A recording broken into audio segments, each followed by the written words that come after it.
गुंतवणूकदारांना दरमहा 3 ते 5% परताव्याचे आमिष दाखवून तब्बल 23,81,72,530 रुपयांची फसवणूक करणाऱ्या TWJ असोसिएट प्रायव्हेट लिमिटेड प्रकरणात आर्थिक गुन्हे शाखेनं मोठी कारवाई करत TWJ infrastructure development private limited कंपनीचा संचालक तथा TWJ कंपनीचा बिझनेस हेड संकेश रामकृष्ण घाग याला अटक करण्यात आली आहे। सदर आरोपीला दिनांक 5 जून 2026 रोजी अटक करण्यात आली असून न्यायालयानं त्याला 8 जून पर्यंत पोलीस कोठडी सुनावली आहे। या कारवाईमुळे राज्यभरातील TWJ घोटाळ्यात खळबळ उडाली आहे। पोलिसांनी दिलेल्या माहितीनुसार TWJ असोसिएट प्रायव्हेट लिमिटेडचे मुख्य संचालक समीर सुभाष नार्वेकर आणि नेहा समीर नार्वेकर तसेच संकेश घाग, जळगाव शाखा व्यवस्थापक मिलिंद शालिकराव पाटील आणि इतर एजंट यांनी डिसेंबर 2020 ते सप्टेंबर 2025 या कालावधीत मोठ्या प्रमाणात गुंतवणूक योजना राबवली।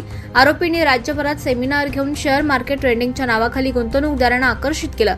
कंपनीत गुंतवणूक केल्यास दरमहा 3%, 4% आणि 5% निश्चित परतावा मिळेल असं आमिष दाखवून तब्बल 279 गुंतवणूकदारांकडून 23,81,00,000 रुपयांची रक्कम जमा केली आहे। मात्र नंतर कोणताही परतावा न देता गुंतवणूकदारांची फसवणूक करून रक्कम अपहार केल्याचं तपासात समोर आलं। या प्रकरणी पाळधी येथील गुंतवणूकदार भरत रतिलाल पवार यांनी दिलेल्या फिर्यादीवरून जिल्हा पेठ पोलीस स्टेशन येथे गुन्हा रजिस्टर नंबर 165/2026 दाखल करण्यात आलाय।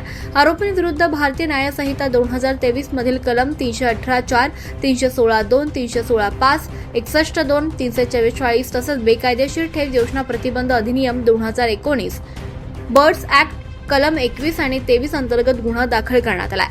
या प्रकरणात यापूर्वी जळगाव शाखेचे ब्रँच मॅनेजर मिलिंद शालिकराव पाटील याला दिनांक 14 मे 2026 रोजी अटक करण्यात आली होती।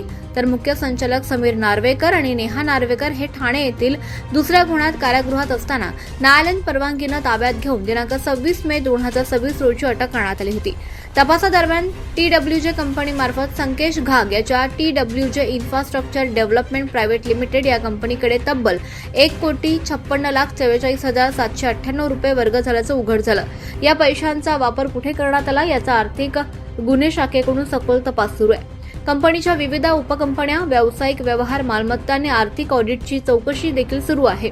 विशेष म्हणजे TWJ कंपनीच्या संचालकावर राज्यातील विविध जिल्ह्यात यापूर्वीच अनेक गंभीर गुन्हे दाखल आहेत। यामध्ये यवतमाळ, रत्नागिरी, नवी मुंबई, पुणे, ठाणे, नागपूर, रायगड, छत्रपती संभाजीनगर, सांगली आणि कोल्हापूर येथील गुन्ह्याचा समावेश आहे। बहुतांश गुन्हे MPID ऍक्ट आणि बर्ड्स ऍक्ट अंतर्गत दाखल झालेत।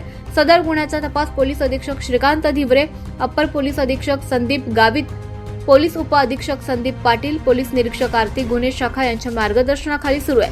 या तपास पथकात सहाय्यक पोलीस निरीक्षक गणेश फड, पोलीस कॉन्स्टेबल विकास पहुरकर, घनश्याम पवार, सचिन चौधरी, विलास तायडे, दीपक पाटील, नवल हटकर आदी अधिकारी आणि कर्मचाऱ्यांचा समावेश आहे। दरम्यान TWJ असोसिएट्स जळगाव शाखेत गुंतवणूक केलेल्या सर्व गुंतवणूकदारांनी आपल्या गुंतवणुकीची माहिती आर्थिक गुन्हे शाखा जळगाव येथे सादर करावी असं आवाहन पोलीस प्रशासनानं केलं आहे।